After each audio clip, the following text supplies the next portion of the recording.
یہ ہمارے آسمانی باپ کے تعلق سے ہے. سنیے گا. بس اس پر غور کرو جس نے اپنے حق میں برائی کرنے والے گناہ گاروں کی اس قدر مخالفت کی برداشت کی تاکہ تم بے دل ہو کر ہمت نہ ہارو. تم نے گناہ سے لڑنے میں اب تک ایسا مقابلہ نہیں کیا جس میں خون بہا ہو، اور تم اس نصیحت کو بھول گئے جو تمہیں فرزندوں کی طرح کی جاتی ہے. اے میرے بیٹے، خداوند کی تنبیہ کو ناچیز نہ جان، اور جب وہ تجھے ملامت کرے تو بے دل نہ ہو، کیونکہ جس سے خداوند محبت رکھتا ہے اسے تنبیہ بھی کرتا ہے، اور جس کو بیٹا بنا لیتا ہے اس کے کوڑے بھی لگاتا ہے. تم جو کچھ دکھ سہتے ہو وہ تمہاری تربیت کے لیے ہے. خدا فرزند جان کر تمہارے ساتھ سلوک کرتا ہے. وہ کون سا بیٹا ہے جسے باپ تنبیہ نہیں کرتا؟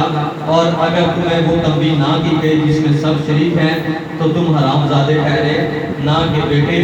علاوہ اس کے جب ہمارے جسمانی باپ ہمیں تنبیہ کرتے تھے اور ہم ان کی تعظیم کرتے رہے تو کیا روحوں کے باپ کی اس سے زیادہ تابعداری نہ کریں جس سے ہم زندہ رہیں؟ وہ تو تھوڑے دنوں کے واسطے اپنی سمجھ کے موافق تنبیہ کرتے تھے، مگر یہ ہمارے فائدہ کے لیے کرتا ہے تاکہ ہم اس پاکیزگی میں شامل ہو جائیں.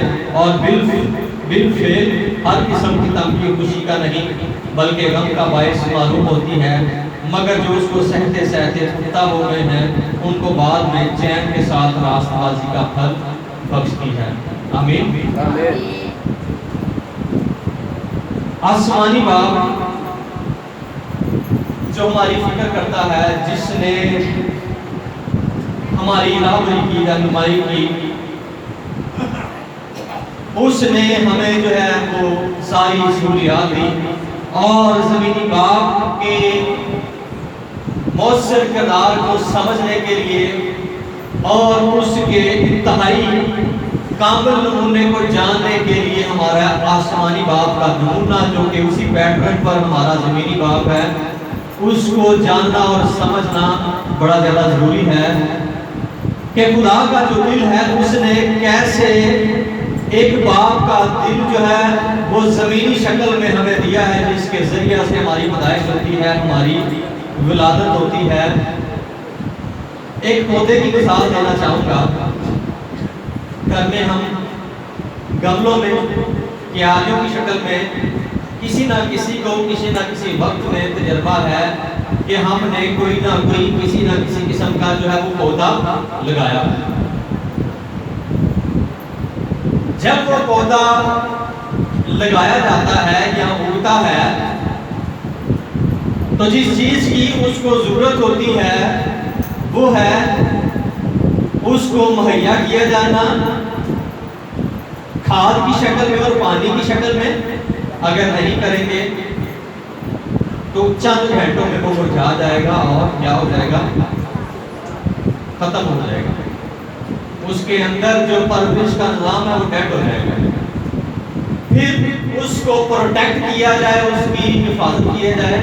اور آج بھی گھروں میں جب جائیں تو اینٹیں لگا دیتے ہیں کہ بچے کہیں اس کے اوپر سے نہ گزر جائیں، کہیں مرغیاں یا جانور جو ہے وہ اس کو نہ کھا جائیں. تو کیا کرتے ہیں؟ اس کو پروٹیکٹ کرنے کے لیے باڑ لگاتے ہیں یا اینٹیں کا مسئلہ رکھتے ہیں.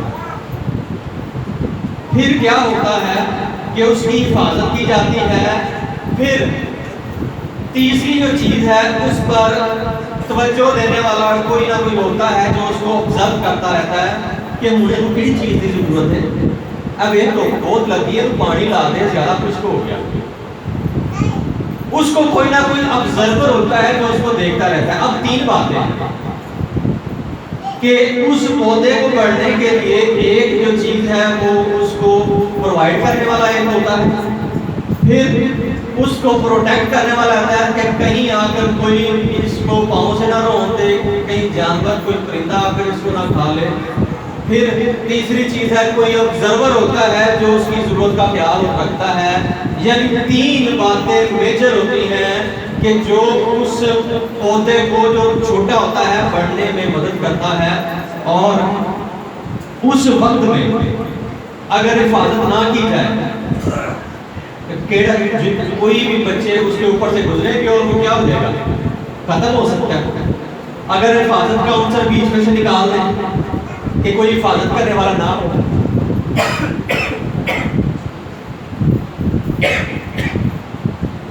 اگر حفاظت کرنے والا عنصر اس میں سے نکال دیں تو کیا وہ پودا بڑھے گا؟ بودری ڈیڈ ہو جائے گا۔ اور اگر اس کو مہیا کرنے والا عنصر نکال دیں کہ پانی نہ دیا جائے، روٹی نہ کی جائے، کھاد نہ دی جائے، وہ اگر نکال دیں تو پھر بھی نہیں بڑھ سکتا۔ اور اگر اس کو کوئی دیکھنے والا نہ ہو تو پھر بھی نہیں بڑھ سکتا۔ ان تینوں چیزوں کا اس پودے کو بڑھنے کے لیے بڑا زیادہ ضروری ہے۔ اور اگر ان تینوں چیزوں کو ایک باغ کی شکل میں دیکھیں تو ہمیں جو باغ کی شکل میں خدا نے ایک عظیم جو ہے وہ رہنما دیا ہے، ایک عظیم پرورش کرنے والا دیا ہے، تو کیا ہم جو آج اتنے اس جگہ پر پہنچے ہیں، آپ میں سے ہر کوئی اس جگہ پر پہنچا ہے، تو ہمیں حفاظت کرنے والا نہ ہوتا، ہمیں کوئی رہنمائی کرنے والا نہ ہوتا، پروٹیکٹ کرنے والے نہ ہوتا، ہمیں کوئی آبزرور نہ ہوتا، دیکھنے والا کہ ان کی حیثیت کی ضرورت نہیں، تو کیا ہم اس جگہ پر ہوتے؟ کیا ہم اس جگہ پر ہوتے؟ نو ڈیڈ۔ جس طرح وہ پودا اسی لمحے ڈیڈ ہو جاتا، اسی طرح ہم بھی جو ہے وہ ڈیڈ ہو جاتے۔ اور ڈیڈ سے مراد شاید ہم جسمانی طور پر بڑھ جاتے، لیکن روحانی طور پر اگر ہماری کوئی پرورش ہی نہ کرتا، ہماری نگہبانی ہی نہیں کی جاتی، بری تعلیم سے ہمیں بچایا نہ جاتا، تو کیا ہم اس جگہ پر پہنچ سکتے تھے؟ کبھی بھی نہیں پہنچ سکتے۔ اور اگر آپ باپ کے کردار کو سمجھنا چاہتے ہیں تو یہی باپ کا کردار ہے، یہی باپ کا کردار ہے۔ اور خدا کی ذات اور باپ کی ذات میں کچھ باتیں جو ہیں وہ اتنی ملتی جلتی ہیں کہ ہم سب سے پہلے اپنی زندگی میں خدا کو نہیں جانتے، بلکہ کس کو جانتے ہیں؟ اپنے باپ کو جانتے ہیں۔ ہم خدا کو بعد میں اور اپنے باپ کو پہلے جانتے ہیں، اور ہم جو کچھ خدا کے بارے میں تصور کرتے ہیں وہ اپنے باپ کے تعلق سے تصور کرتے ہیں۔ اگر باپ محبت کرنے والا ہے تو ڈیفینیٹلی ہم بھی اپنے دل میں جو ہے وہ سمجھتے ہیں کہ خدا بڑی محبت کرتا ہے۔ اگر باپ مہیا کرتا ہے، ہمیں کسی چیز کی کمی نہیں آنے دیتا، تو پھر کیا ہوتا ہے؟ ہم جان جاتے ہیں کہ جی باپ ہمیں دیتا ہے۔ اور یاد رکھیں کہ باپ کے روپ میں ہم خدا کو جانتے ہیں، خدا کو سمجھتے اور جانتے ہیں۔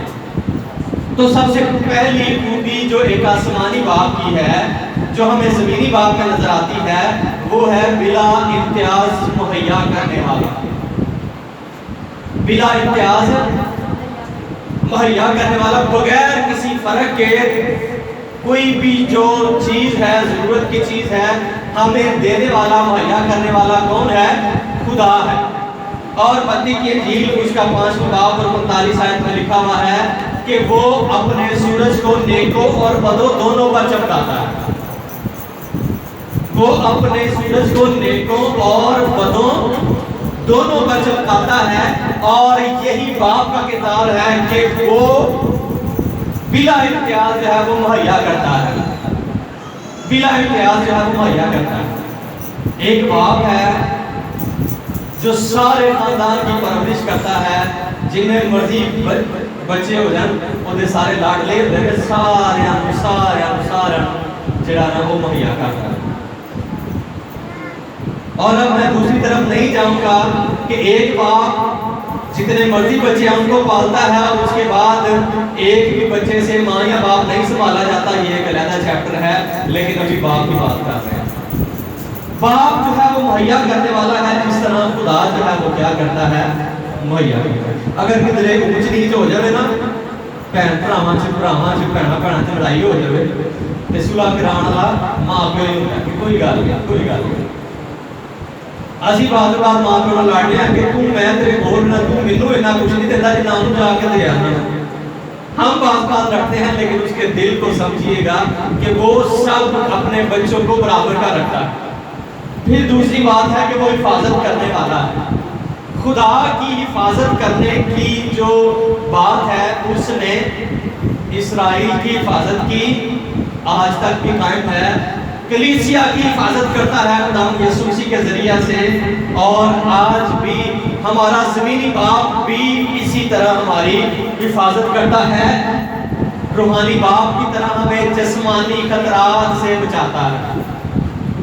وہ بھانپ لیتا ہے کہ ہمیں ہمارے لیے کیا اچھا ہے یا کیا نہیں ہے، وہ جان لیتا ہے کہ ہمیں یہ کرنا چاہیے یا نہیں کرنا چاہیے، وہ پہچان لیتا ہے کہ مجھے یہ کام کرنا ہے یا نہیں کرنا ہے۔ تو میری اور آپ کی حفاظت کرنے والا، جس طرح اسرائیل کی اور کلیسیا کی حفاظت کرنے والا خدا ہے، اسی طرح میری اور آپ کی حفاظت کرنے والا میرا اور آپ کا زمینی باپ ہے۔ ہاللیلویا۔ زمینی باپ جو ہے وہ ہمیں مہیا کرتا ہے، حفاظت کرتا ہے، غربت سے، برائی سے، بے دولتی سے ہماری حفاظت کرتا ہے۔ ہاللیلویا۔ کیوں؟ کیونکہ وہ پروٹیکٹ کرنا چاہتا ہے کہ کوڑا بھی سارو بات کا تو ہی لگ جائے، جڑا چنگی ماڑی گل تو برا کہتا ہے، ہمیں برا بھی وہی لگتا ہے۔ پھر تیسری بات کیا ہے کہ وہ رہنمائی کرنے والا ہے۔ خدا کا رہنمائی کرنے والا کردار ہمیں نظر آتا ہے پاک روح کے ذریعہ سے جو ہماری رہنمائی کرتا ہے، اسی طرح زمینی باپ بھی ہماری رہنمائی کرتا ہے۔ امثال 22 باب اور 6 آیت میں لکھا ہے، لڑکے کی اسراف اور تربیت کر، جس پر اسے چلنا ہے وہ بوڑھا ہو کر بھی اس سے نہیں ہٹے گا۔ ہاللیلویا۔ تو رہنمائی کرنے والا باپ ہوتا ہے، تربیت کرنے والا باپ ہوتا ہے، جس طرح خدا ہے اسی طرح ہمارا زمینی باپ ہے۔ اور جو اپنے ماں باپ کی تابعداری میں نہیں رہتا ہے وہ کبھی بھی کامیاب نہیں ہوتا، اگرچہ تابعدار ہو یا نہ ہو، لیکن پھر بھی خدا جو ہے وہ اس کو پروٹیکٹ کرتا ہے، لیکن اس کی کامیابی کے لیے ضروری ہے کہ وہ سایہ کے نیچے رہے۔ چوتھا جو کردار ہے وہ ہے استاد اور تربیت کرنے کا، جیسے کہ ہم نے ابراہیم کا حوالہ پڑھا کہ وہ جس سے محبت رکھتا ہے اس کو کوڑے بھی لگاتا ہے۔ ہاللیلویا۔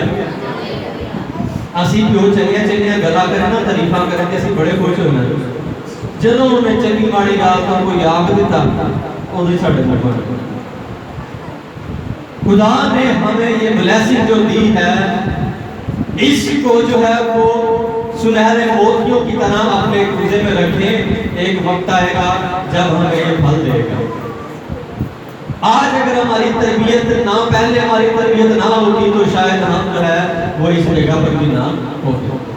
تو ہمارا خدا ہماری تربیت کرنے والا ہے، اور اسی شکل میں خدا ہماری تربیت کرنے والا ہے، اور وہی جو ہے وہ توازن قائم رکھتا ہے تربیت کرنے میں۔ کس طرح سے کہ باپ وہ نہیں ہے کہ جو صرف پیار ہی دکھائے کہ میں پیار ہی کرنا ہے، وہ سختی بھی کرتا ہے۔ اور جس طرح حوالہ پڑھا، مرکزی حوالہ پڑھا گیا کہ وہ جس کو بیٹا بنا لیتا ہے اس کو کوڑے بھی لگاتا ہے، سختی کرتا ہے اس کے اوپر۔ کیوں؟ سختی بھی ایک محبت کی علامت ہے، تو اس کی محبت میں توازن ہوتا ہے کہ وہ سختی بھی کرتا ہے اور محبت بھی کرتا ہے۔ جہاں پر محبت کی ضرورت ہے محبت کرتا ہے، اور جہاں پر جو ہے وہ سختی کی ضرورت ہے، سختی کرنے کی بھی ضرورت ہے، سختی کرتا ہے۔ اس لیے جو والدین اور جو خصوصی باپ یہاں پر بیٹھے ہوئے ہیں ان کے لیے کہ اپنے بچوں کی بہتری کے لیے اگر چھڑی کا بھی استعمال کرنا پڑے تو ضرور کریں۔ خدا یہ بتاتا ہے کہ جس کو وہ بیٹا بناتا ہے اس کو کوڑے بھی لگاتا ہے۔ اور ایک بیٹا ہوتے ہوئے خدا نے جب داؤد کو چنا تو کتنی مشکل ہوتی زندگی چاہ گیا۔ پہلے شاید اتنی مشکل کوئی نہیں سی، لیکن جدو چنیا گیا، جدو بیٹا بن گیا، جدو بادشاہ بن گیا تو وہ وکھریاں مصیبتیں وہ اندر آ گئی، وہ زندگی چاہ گئی۔ ملک بدر ہونا پیا، ساؤل وہ مخالف ہو گیا، اپنے وہ خلاف ہو گئے، انہوں ایسی زندگی بسر کرنی پئی کہ بڑی زیادہ مشکل۔ تو یہ ایک باپ کا جو سایہ تھا اس کے سر پر تھا، لیکن انہی حالات میں خدا نے اس کو اتنا مضبوط کیا اس سختیوں میں کہ خدا نے اس کو ساری گنتی قوموں میں فتح یابی بخشی اور اسرائیل کو اس کی سرگلائی میں سربلند کیا، اقبال مان کیا۔ ہاللیلویا۔ تو آخری جو بات ہے، پانچویں اور آخری بات ہے کہ وہ محبت کرنے والا ہے۔ یوحنا 3:16 میں کہ خدا نے دنیا سے ایسی محبت رکھی کہ اپنا ایک لوتا بیٹا بخش دیا تاکہ جو کوئی اس پر ایمان لائے اللہ کا نام بلکہ میری اور آپ کی زندگی کے لیے آسمانی باپ نے اتنا کام کیا، اور میرا اور آپ کا جو زمینی باپ ہے وہ بحرانوں میں میرے اور آپ کے پاس موجود ہوتا ہے۔ باپ کی جو محبت ہے وہ مصرف بیٹے کی طرح ہمیشہ انتظار کرتی رہتی ہے، اور ہمیں انتہائی برائی میں سے بھی کھینچ کر اپنے پاس لے جاتی ہے، اپنے سینے کے پاس لے کر آتی ہے۔ یہ باپ کی محبت ہے جو ہمیں اپنے بالکل قریب سے قریب تک لے آتی ہے۔ ہاللیلویا۔ یہ ہمارے زمینی باپ کا جو کردار ہے وہ موجودہ حالات میں خاندان اور معاشرے میں جو باپ کا کردار ہے، جو ہمیں پرمانی بنا دیتا ہے، جو ہمیں بڑا زبردست بنا دیتا ہے۔ کیوں؟ کیونکہ باپ کٹھن صورتحال میں ہمارے لیے آسانی پیدا کرتا ہے، اندھیرے میں روشنی پیدا کرتا ہے، تکلیف میں تسلی ہمارے لیے بنتا ہے، خوف میں دلیری بنتا ہے، کمزوری میں زور بنتا ہے، اور قلت میں فراہمی کا باعث ہوتا ہے، خطرے میں تحفظ فراہم کرتا ہے، اور بے ہمتی میں قوت کا وسیلہ بنتا ہے۔ اگر آپ کے پاس یہ باپ کی نعمت موجود ہے، خدا کا شکر ادا کریں، اپنے باپ کے تابع ہو، اپنے باپ کی تابعداری کریں تاکہ خدا ہمیں سرفراز کرے۔ آئیں اپنی آنکھیں بند کریں اور سر کریں اور اس کلام کے لیے خدا کا شکر ادا کریں۔ ہاللیلویا۔